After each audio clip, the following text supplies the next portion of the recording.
Hello learners, today in this class we are going to discuss about the teacher-made test. By the name teacher-made test, you are very well aware about how the test is going to be. What I feel is you are very much aware about the continuous and comprehensive evaluation in your class, in your schools. So, from that point of view, every day you are to constantly assess and monitor the performance of your students. So, while teaching in a class, very often you use this assessment process and assessment levels of learning of each and every students of your class. This is very important for you to know what the students have performed after your teachings. So, these tests are essential for making the assessments in more continuous and comprehensive evaluation specially. Some of you might have developed and used several such teacher-made tests in your classroom to assess the students' progress on various occasions. This test, if not well conducted or not well prepared, may not give you the acquired result or what you require or to see in the students' learning outcome. So, let us look at some of the functions of teacher-made test here. To reflect on the day-to-day teaching learning activities of the school. Dear learners, this is your important activities in your class. Every day you teach many things to the students relating to different subjects, but whether they have learned it exactly what you have taught or at least 70 to 80% of the learning outcomes you want to see, then you need to have this test in your hand every day. To develop more efficient teaching learning strategies, this teacher-made test will help you how much you have also performed in your teaching learning process or whether you require more efficient knowledge or teaching strategies in your class. To know the ability of the students, so this test ultimately is going to help you to know the different abilities of the students. So, by knowing the abilities of the students, the teacher may be at an advantage position from different ability groups. Lastly, to diagnose the students' strengths and weakness. And this is going to help the teacher to plan the compensatory or what we call as the remedial classes in enrichment of the programs. So, this last objective is very important and very unique in nature. To know the strength as well as the weakness also. Strength after conduct of the examination we will come to know, and at the same time the weaknesses where the students are lagging behind, that also we will come to know, so that you can prepare your compensatory classes or the remedial classes for the enrichment of your classroom programs. Now learners, let us come to know about some of the very important characteristics of teacher-made test. The first characteristic of teacher-made test is the direction for administration. In teacher-made test, no uniform directions are specified. It directly depends upon the teacher who uses and applying it. Secondly, learning outcomes and sampling of contents. In the teacher-made test, it is adapted to outcomes and the contents of local curriculum. The classroom teacher decides the quantum of content to be covered for a particular test. Thirdly is the construction of teacher-made test. It depends upon the classroom teacher and his capacity, often prepare the blueprint, less scope for item analysis and tryout of the test items. Fourthly, the frequency of the use of teacher-made test. In the teacher-made test, it depends upon the purpose of the test to be served. Fourthly is the purpose. To provide feedback, function as a learning exercise, motivates the students to develop good study habits. And lastly, the use of the teacher-made test. In the teacher-made test, it is the score comparison and the interpretation limited to the particular school, not for comparison with other schools, which is best suited for measuring particular objectives set up by the teacher. The teacher should know how to plan, how to construct and how to use the test they prepare for getting true and accurate information regarding the learning outcomes in respect of his or her students.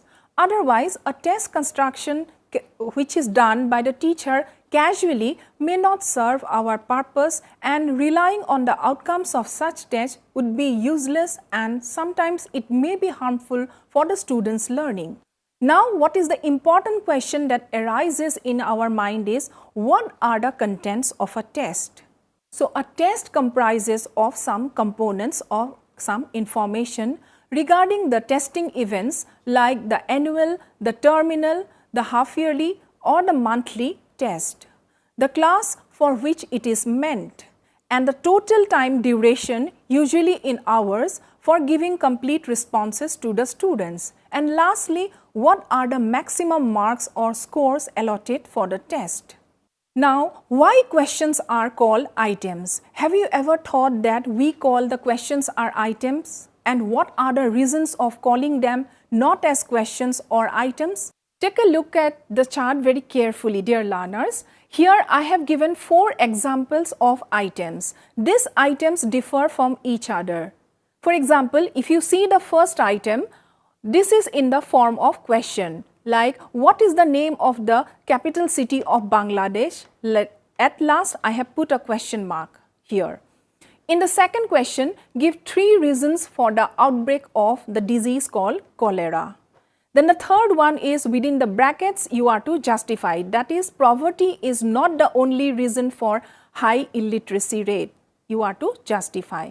And the last one is the longest river following in India is, put a dash, this is a fill up the gap question types. So in this chart, you will notice that the first item is in question form and the second one is in the affirmative sentence. Third one is a negative sentence and the fourth one is an incomplete sentence. All these are not the questions, but they do serve the purpose of testing.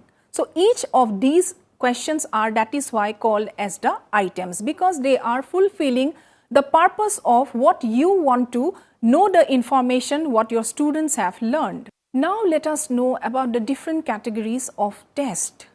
There are different categories of test that we call as the objective test. Take a look at this chart that I have prepared again for you.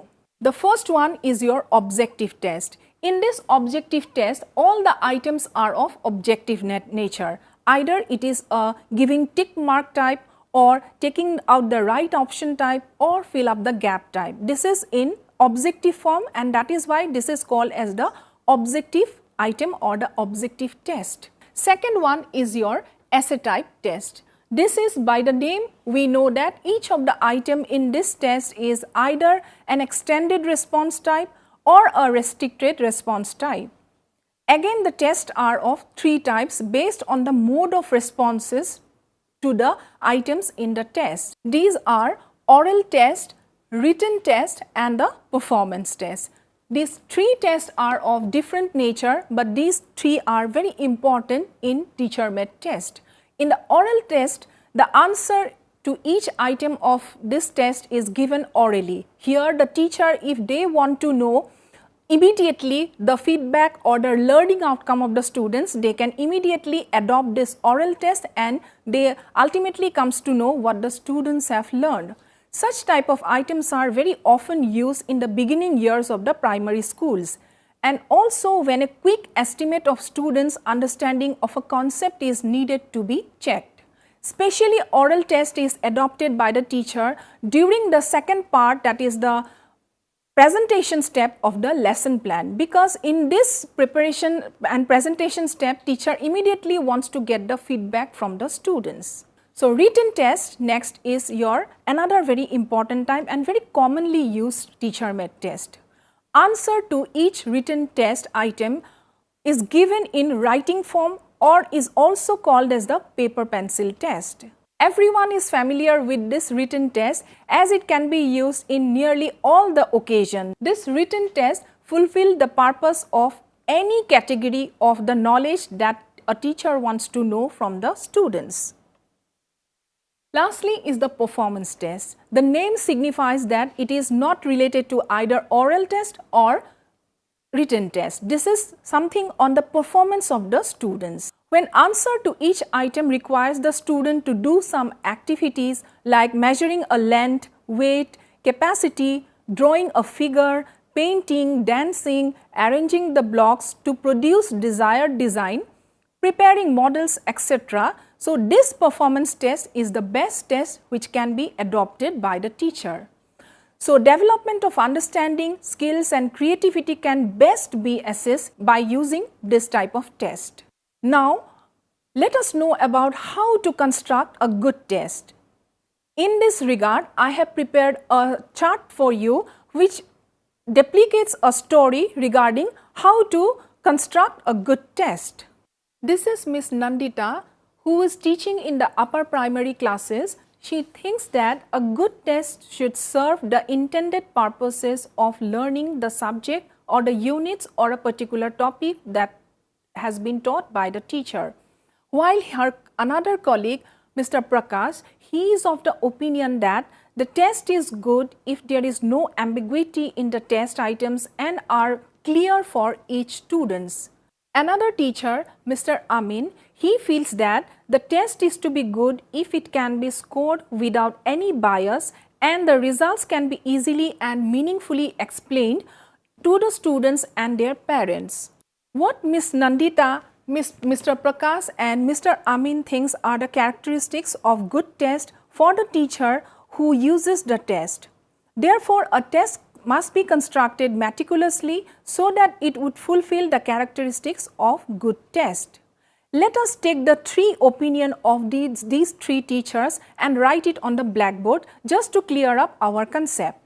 According to Miss Nandita, the quality or the characteristic of a test is to learning the outcome,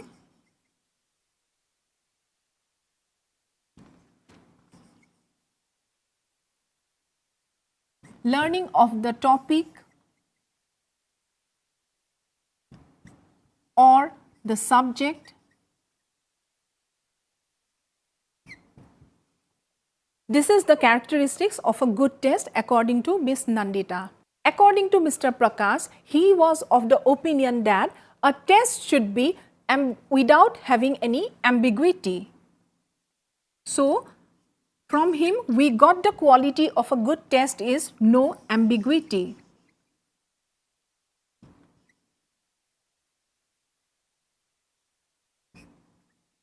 The third opinion we have got from Mr. Amin. He was of the opinion that a test or a good test must be bias free or having no biasness.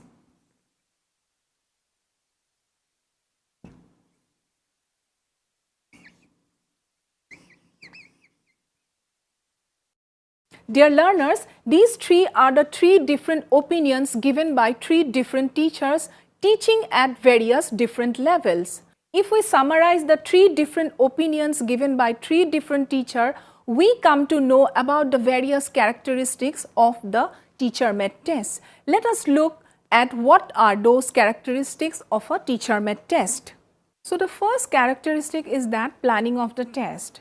This planning of the test is very important for a teacher to conduct the test on the students. A test without having no plan or a test which is conducted casually cannot give the teacher the desired result, or a teacher cannot get the learning outcomes of the students properly. That is why a test has to be already planned and nicely prepared by the teacher. The second characteristic of a good teacher-made test is the preparing of the test. The preparation of the test is a very important part on the side of the teacher. The teacher has to prepare the test by knowing on which level the teacher is going to prepare the test. Secondly, how the teacher is going to prepare the test. What are the qualities of the test and what are the different items that will be placed regarding the preparation of the test. Thirdly is the tryout of the test. Under the tryout of the test, there are two different tryouts. Firstly is the preliminary tryout and secondly is the final tryout. In the tryout characteristic of the test, the preliminary tryout would help the teacher to know whether actually that test which he is going to adopt on the students will work on them or not. The final tryout ultimately gives the final result to the teacher. Lastly is the evaluation of the teacher. Evaluation of the test is again one of the very important and good characteristic of a test. The test that has been prepared by the teacher has to be evaluated and again re-evaluated by the test, because the teacher must know whether the test that he has prepared for the students will ultimately work on them or not, or the teacher has to see always the critical value of the test. So dear learners, today we have come to know about the characteristic of a good teacher-made test and why the tests are called as the items, not as the test, and what are the good qualities of the test. See you in the next class. Thank you very much.